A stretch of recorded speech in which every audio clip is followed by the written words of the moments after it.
Hallo Leute, wie geht's euch?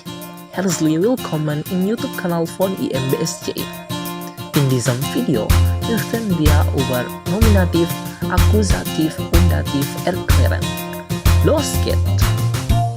Di dalam bahasa Jerman, kita mengenal 4 kasus atau Fall. Dan kasus pertama yaitu nominatif. Kasus nominatif adalah kasus yang digunakan apabila dalam suatu kalimat membutuhkan subjek sehingga kata yang bertindak sebagai subjek atau pelaku akan dikenakan kasus nominatif. Perhatikan contoh berikut. Pertama, Herr Adit wohnt in Bandung. Kedua, morgen fliegt der Mann nach Deutschland. Ketiga, ein Ticket liegt auf dem Tisch. Nomor 4, er heißt Adit. Ingat, subjek dapat berupa nama orang, kata benda, atau kata ganti. Selain itu, subjek tidak selalu berada di awal kalimat, dapat setelah kata kerja. Nah, sekarang kita akan membahas tentang kata tanya atau wie-Frage kasus nominatif. Dalam kasus nominatif terbagi 2. Yang pertama, wer atau siapa. Contoh kalimatnya, Herr Adit kommt aus Indonesien. Pertanyaannya, wer kommt aus Indonesien? Maka jawabannya, Herr Adit, yaitu sebagai pelaku. Kata tanya yang kedua yaitu was atau apa. Contohnya, ein Ticket liegt auf dem Tisch. Was liegt auf dem Tisch? Jawabannya, ein Ticket. Kasus kedua yaitu akusatif. Kasus akusatif adalah kasus yang digunakan untuk menandai objek langsung atau objek penderita dari kata kerja transitif atau kata kerja yang diikuti oleh objek atau mempengaruhi objek. Kasus ini juga dapat ditemui dalam banyak bahasa untuk objek preposisi atau kata depan. Selanjutnya, perhatikan contoh berikut. Pertama, ich suche den Mann. Kedua, Herr Anwar kauft einen Hemd für dich. Ketiga, sie hat eine Tasche. Keempat, sie haben die Bücher. Yang dalam kurung tersebut adalah artikel kata benda dalam bentuk nominatif. Bagi teman-teman yang belum paham, bisa menyaksikan kembali video tentang artikel kata benda.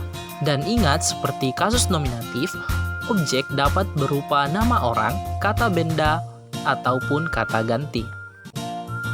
Selanjutnya, kata benda memiliki artikel yang mengalami perubahan dari nominatif ke akusatif. Singkatnya, perubahan hanya terjadi pada artikel kata benda maskulin dari der menjadi den.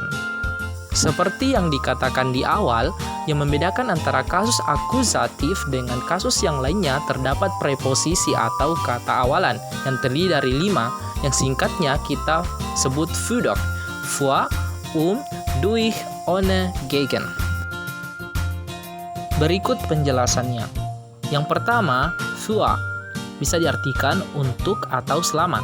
Contoh pertama, er bringt etwas für dich mit. Artinya, dia membawa sesuatu untukmu. Mari kita perhatikan kata kerja setelah für yaitu kata ganti du berubah menjadi dich dikarenakan kasus akusatif. Contoh yang kedua, ich gehe für 3 Tage. Saya pergi selama 3 hari, digunakan untuk keterangan waktu. Preposisi yang kedua yaitu yang dapat diartikan pada atau ke. Contoh yang pertama, der Unterricht beginnt 8:30 Uhr. Kuliah dimulai pada jam 8.30. Kata setelah digunakan untuk keterangan waktu seperti jam.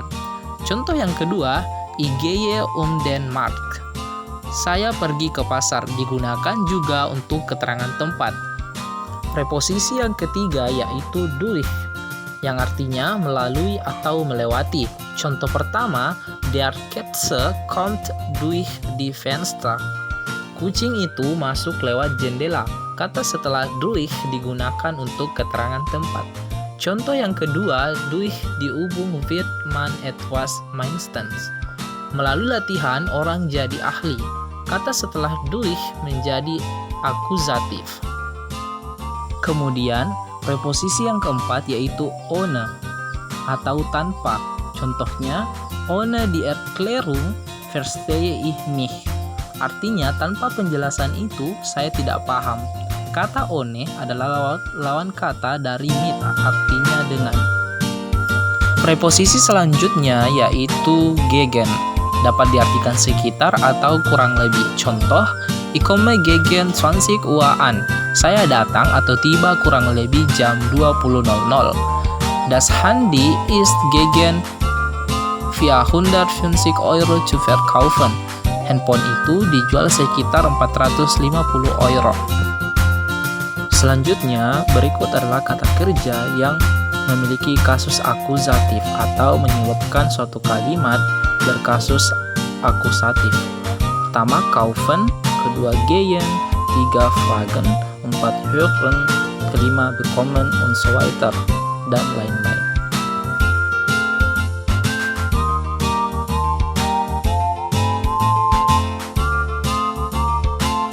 Kasus yang ketiga yaitu datif, kasus yang menggunakan objek tidak langsung atau indirect object terhadap nomen atau kata benda, pronomen atau kata ganti yang dipengaruhi oleh verben atau kata kerja, adjektif atau kata sifat, dan preposisi atau kata depan.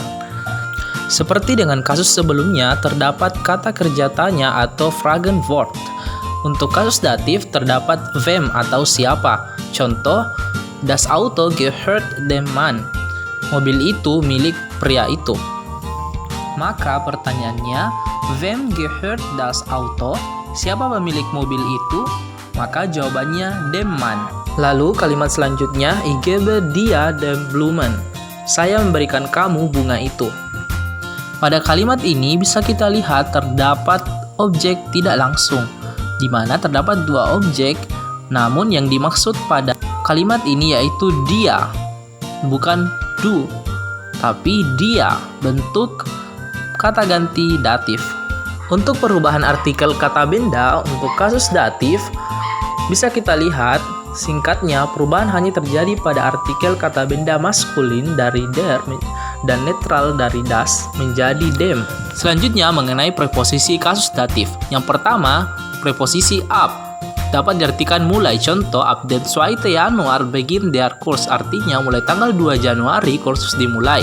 Preposisi yang kedua yaitu aus, dapat diartikan dari. Contoh, ich komme aus Indonesien, saya dari Indonesia atau saya berasal dari Indonesia. Preposisi yang ketiga yaitu bei, dapat diartikan dengan atau bersama. Contoh, ich habe Problem beim Lernen, saya punya masalah dengan belajar. Preposisi selanjutnya yang keempat yaitu mit, artinya dengan. Contoh, ich fahre mit dem Auto, saya pergi dengan mobil.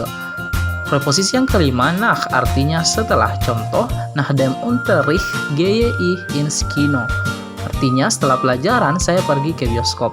Preposisi keenam, seit, artinya semenjak atau sejak. Contoh, seit einem halben Jahr haben wir nicht uns gesehen, sejak setengah tahun kita tidak bertemu. Preposisi datif yang ketujuh yaitu von, artinya dari. Contoh, ich komme vom Zahnarzt, artinya saya dari dokter gigi. Preposisi ke-8, zu, artinya ke atau untuk. Contoh, ich gehe zur Arbeit, saya pergi ke tempat kerja. Contoh kedua, zum Lebaran essen wir ketupat, artinya untuk lebaran kami makan ketupat. Selanjutnya kita beralih ke kata kerja yang apabila digunakan maka menyebabkan kasus datif. Di antaranya, helfen artinya menolong, danken artinya berterima kasih, sehen artinya melihat, sitzen artinya duduk, gehören artinya memiliki, dan lain-lain.